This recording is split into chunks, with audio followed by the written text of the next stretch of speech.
सुप्रभातम भैया बहनों। आज का टॉपिक है यूनिट नंबर 9 का संयोजकता आबंध सिद्धांत, वैलेंस बॉन्ड थ्योरी, इसे हम बीवीटी के नाम से जानते हैं। किसने दिया ये सिद्धांत? तो यह सिद्धांत पॉलिंग व स्लेटर नामक वैज्ञानिकों ने दिया था। किसने दिया था? पॉलिंग और स्लेटर नामक वैज्ञानिकों ने दिया था। क्या होता है इस सिद्धांत में? इस सिद्धांत की सहायता से किसी उपसहसंयोजक यौगिक के किरविम रसायन व चुंबकीय गुण का स्पष्ट रूप से पता लगाया जा सकता है। इस सिद्धांत की सहायता से हम किसी कोऑर्डिनेशन कंपाउंड की स्टीरियोकेमिस्ट्री और मैग्नेटिक प्रॉपर्टी को पता लगा सकते हैं।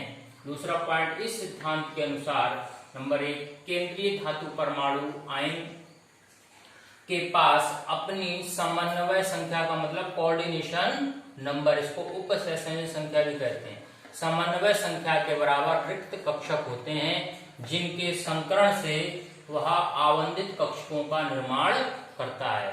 कि कोई भी सेंटर मेटल आयन होगा, उसके पास क्या होगा, जितनी उसकी कोऑर्डिनेशन नंबर होगी, उसकी कोऑर्डिनेशन नंबर के बराबर उस सेंटर मेटल के पास क्या होंगे, रिक्त कक्षक होते हैं। और इन कक्षकों की सहायता से वो क्या करता है, बॉन्डेड ऑर्बिटल्स का फॉर्मेशन करता है। जैसे यहाँ पे दिखाया गया, ऐसे कोऑर्डिनेशन कंपाउंड जिनकी कोऑर्डिनेशन नंबर 2 होती है, तो उनमें संकरण sp और उसकी ज्यामिति रेखीय होगी। ऐसे 4 वालों की sp3 संकरण है तो चतुष्फलकीय, कोऑर्डिनेशन नंबर 4 हाइब्रिडाइजेशन होगा dsp2 तो उसकी संरचना वर्ग समतलीय, और कोऑर्डिनेशन नंबर 6 तो संकरण आएगा dsp3 या sp3d2, संरचना होगी अष्टफलकीय।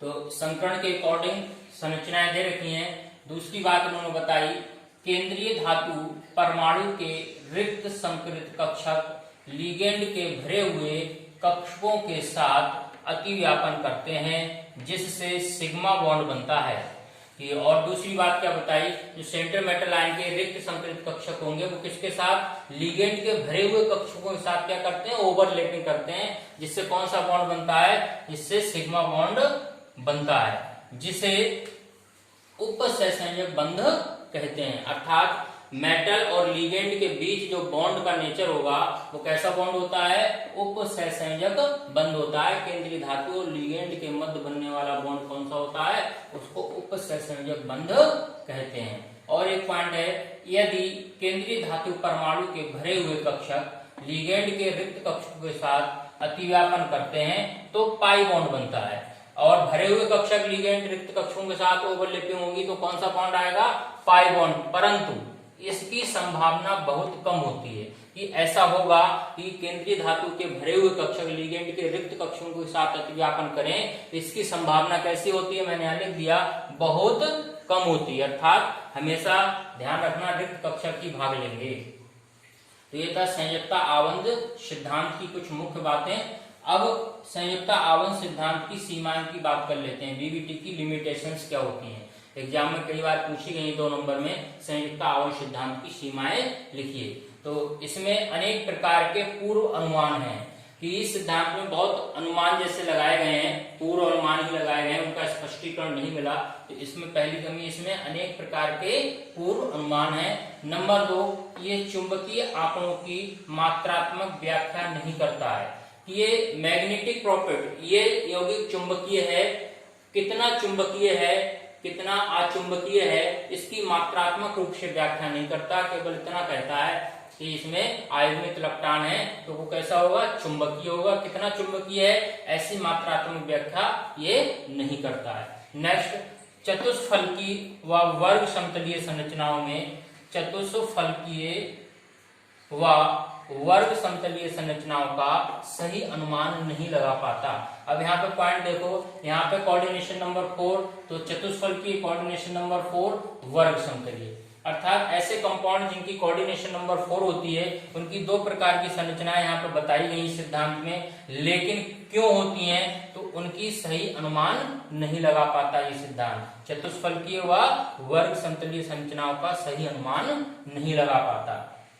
नेक्स्ट, ये उपसहसंयोजक यौगिकों के रंगों को स्पष्ट नहीं करता। कि कोई कोऑर्डिनेशन कंपाउंड कलरफुल है या नहीं है, इसकी इस सिद्धांत से कोई जानकारी नहीं मिलती है। नेक्स्ट, यह उपसंयोजन यौगिकों के ऊष्मागतिकीय और गतिक स्थायित्व की कोई व्याख्या नहीं करता, और यह उपसंयोजन यौगिकों की ऊष्मागतिकीय और गतिक स्थायित्व की भी व्याख्या ये सिद्धांत नहीं करता है। नेक्स्ट पॉइंट, यह दुर्बल व प्रबल लिगेंड्स के मध्य कोई विभेद नहीं करता है, कि लिगेंडों को दो कैटेगरी में डिवाइड किया गया उनकी स्प्लिटिंग पावर के अकॉर्डिंग, दुर्बल और प्रबल। तो इस सिद्धांत के अनुसार दुर्बल और प्रबल लिगेंड के मध्य कोई भी विभेद नहीं कर पाता कि ये दुर्बल लिगेंड है या प्रबल लिगेंड। तो ये था संयुक्त आवन सिद्धांत और उसकी सीमाएं। अब कुछ विशेष बात कर लेते हैं, बहुत ही इंपॉर्टेंट होगा। इसके जो एनसीईआरटी या आपके पाठ नियत प्रश्न होते हैं उनको सॉल्व करने में ये पॉइंट बहुत मदद करेंगे।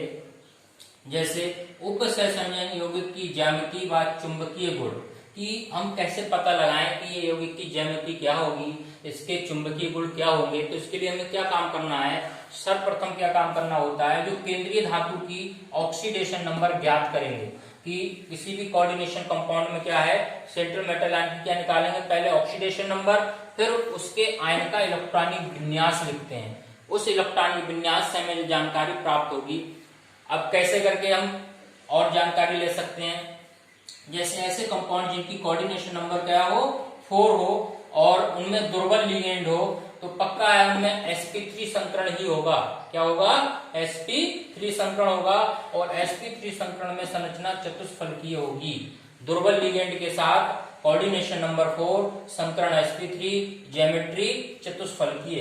और कोऑर्डिनेशन नंबर 4 है, उसमें कंपाउंड में क्या है, आपका प्रबल लिगेंड है। कैसा है, प्रबल लिगेंड है, तो उसमें संकरण dsp2 होगा, और फिर उसकी ज्यामिति वर्ग समतलीय होती है। कि कोऑर्डिनेशन नंबर 4 है, दुर्बल है तो चतुष्फलकीय sp3 संकरण, और प्रबल लिगेंड है dsp2 संकरण और वर्ग समतलीय। इसी प्रकार ऐसे कोऑर्डिनेशन कंपाउंड जिनकी समन्वय संख्या अर्थात कोऑर्डिनेशन नंबर 6 होती है और उनमें दुर्बल लिगेंड उपस्थित हो, तो वहां संकरण पाया जाता है sp3d3 संकरण होगा, और उसकी जो संरचना होगी, ज्यामिति होगी, वो बाह्य अष्टफलकीय होगी, आउटर ऑक्टाहेड्रल। और कोऑर्डिनेशन नंबर 6 है और लिगेंड कैसा है, वहां पर स्ट्रॉन्ग फील्ड का है, तो संकरण होगा d2sp3 संकरण, और ज्योमेट्री अंतः अष्टफलकीय। यहाँ पर बाह्य और अंतः शब्द क्यों प्रयोग किए, क्योंकि यहाँ पर बाहर के डी कक्षक भाग ले रहे हैं और यहाँ पर अंदर के डी कक्षक n-1 डी कक्षक पार्टिसिपेट कर रहे हैं, इसलिए इनको अंतः और बाहर के ले रहे हैं, तो बाह्य अष्टफलकीय संकुल होते हैं। अब आगे ये तो हो गई संकरण कैसे निकालते हैं, कभी संकरण ही पूछ लेते हैं, इसमें सेंट्रल मेटल का संकरण बताओ, उसकी ज्योमेट्री। तो यहाँ से इन 2 पॉइंटों से आप आसानी से सीख सकते हैं। मैंने यहाँ पे साइड में लिखा कि ये दुर्बल लिगेंड क्या है, जैसे वाटर, C2O4, जितने भी halogen, fluoride, chloride, bromide, iodide, hydroxide आदि, ये सब क्या है आपके दुर्बल लिगेंड। अगर किसी भी कंपाउंड में दुर्बल लिगेंड है और इसके अकॉर्डिंग इन नियमों को फॉलो कर रहे हैं, तो इसके अनुसार आप बता सकते हैं। इसी प्रकार प्रबल लिगेंड कैसे पहचानोगे, जैसे CO, CN-NO2, EN, NH3, PY, NCS आदि, ये सब प्रबल लिगेंड के अंतर्गत आते हैं। अब बात करते हैं कि चुंबकीय गुण को कैसे बताएंगे। तो यदि यौगिक में सभी इलेक्ट्रॉन जोड़े में भरे होते हैं, अर्थात सभी इलेक्ट्रॉन कैसे होते हैं, युग्मित होते हैं, पेयर्ड होंगे, तो संकुल प्रतिचुंबकीय होता है। तो वह संकुल कैसा होगा, प्रतिचुंबकीय होता है, परंतु सभी इलेक्ट्रॉन जोड़े में नहीं होते हैं, अर्थात उस संकुल में सिंगल इलेक्ट्रॉन अर्थात अनपेयर्ड इलेक्ट्रॉन है, तो वह संकुल कैसा होगा, अनुचुंबकीय प्रकृति का होता है। तो ऐसे संकुल जिनमें अनपेयर्ड इलेक्ट्रॉन होंगे वो कैसा होगा, अनुचुंबकीय, और जिसमें सभी इलेक्ट्रॉन पेयर्ड होंगे वो कैसा होगा, प्रतिचुंबकीय। तो ये सब बात कैसे मिलेगी, जब इलेक्ट्रॉनिक विन्यास आप करोगे तब आपको पता चल जाएगी इसमें इलेक्ट्रॉन पेयर्ड है या अनपेयर्ड। जैसे मैंने एक उदाहरण लिया FeCN का होल 6 4-। अब इसके बारे में बहुत सी चीजें पूछ सकता है, संकरण क्या होगा, इसकी ज्योमेट्री क्या होगी, इसका प्रकार क्या होगा, इसकी चुंबकीय प्रकृति कैसी होगी। तो यहाँ पे मैंने लिखा, अब इसमें ऑक्सीडेशन नंबर Fe की निकालोगे तो कितनी मिलेगी, +2। क्या हो गई, +2, अर्थात यहाँ पर जो Fe मेटल है वो +2 आयन के रूप में होगा। अब +2 आयन का इलेक्ट्रॉनिक विन्यास करोगे, 1s2 2s2 2p6 3s2 3p6 3d6, और ये 4s के इलेक्ट्रॉन निकल जाएंगे तो 3d6 बचा। और ये सभी ऑर्बिटल्स क्या होंगी, इसकी बैकेंड खाली रहेंगी। अब हुंड का नियम हमने कक्षा 11 में पढ़ा। अब यहाँ पे हुंड के नियम को लगाओ। डी कक्षक में, डी कोश में 5 कक्षक होते हैं, 1 2 3 4 5। इलेक्ट्रॉन कितने हैं, 6। तो 3D में इलेक्ट्रॉन 6 है, 1 2 3 4 5 और 6 इलेक्ट्रॉन क्या है, युग्मित हो गया। 4s 4p 4d कैसी है, खाली है। अब क्या हुआ है यहाँ पर, जो Cn है वो क्या है, प्रबल लिगेंड है। देखो यहाँ पे मैंने बताया था प्रबल लिगेंड Cn है। तो Cn क्या है, प्रबल लिगेंड है, और जहां प्रबल लिगेंड होगा तो वहां डी कक्षकों में इलेक्ट्रॉन युग्मित करेगा। प्रबल लिगेंड क्या होते हैं, सेंटर मेटल के इलेक्ट्रॉनों को युग्मित कर देते हैं, पेयरिंग कर देते हैं। तो यहाँ पे इलेक्ट्रॉन क्या कर देगा, ये Cn युग्मित कर देगा। तो ये इलेक्ट्रॉन यहाँ पे पेयर्ड हो जाएगा, ये वाला इलेक्ट्रॉन यहाँ पर। तो सभी इलेक्ट्रॉन कैसे होगा, यहाँ पर 1 2 3 6 इलेक्ट्रॉन के 3 कक्षकों में पेयर्ड हो गए, और ये 2 कक्षक क्या हो जाएंगे, इसकी खाली हो गई। अब Cn क्या करेगा, जो खाली कक्षक है, यहाँ पर बताया गया था इस सिद्धांत में कि सेंट्रल मेटल आयन की रिक्त कक्षक और लिगेंड की भरी हुई कक्षक ओवरलैपिंग करती हैं। तो यहाँ पर 1 2 3 4 5 6 और कितनी कक्षक खाली होनी चाहिए, जितनी उसकी कोऑर्डिनेशन नंबर होती है। तो यहाँ पे कोऑर्डिनेशन नंबर 6, तो सेंट्रल मेटल आयन के पास कितनी कक्षक खाली हो गए, 6 कक्षक खाली हो गए। 1 2 3 4 5 6। तो इनमें क्या करेगा, ये अपने Cn क्या करेगा, 2 इलेक्ट्रॉनों को ऐसे इन रिक्त कक्षकों में भर देगा। तो ये किसके इलेक्ट्रॉन है, ये लिगेंड के इलेक्ट्रॉन है। अब यहाँ से आप आसानी से समझ सकते हैं कि ओवरलैपिंग में कौन कौन सी कक्षक पार्टिसिपेट कर रही हैं। अंदर के 2 डी कक्षक हैं, फिर S है, 3 p के हैं, तो संकरण क्या बन जाएगा, D2sp3। यहाँ पे D2sp3 संकरण आया। अब यहाँ से कुछ जानकारी, संकरण निकल गया ना D2sp3। जब संकरण निकल गया तो आप इसकी संरचना भी बता सकते हैं, किस टाइप की होगी इसकी संरचना। तो D2sp3 में क्या लिखा है, यहाँ पे मैंने ज्योमेट्री अंतः अष्टफलकीय। कैसी होगी, अंतः अष्टफलकीय होगी। और प्रकार कैसा होगा, इसको अंतः कक्षक संकुल कह सकते हैं या निम्न चक्रण संकुल कह सकते हैं। निम्न चक्रण का मतलब, अब इसका हम क्या निकालेंगे, चुंबकीय आघूर्ण निकालेंगे। तो चुंबकीय आघूर्ण क्या आएगा, 0 आएगा, क्योंकि चुंबकीय आघूर्ण का फार्मूला क्या होता है, μ = n+2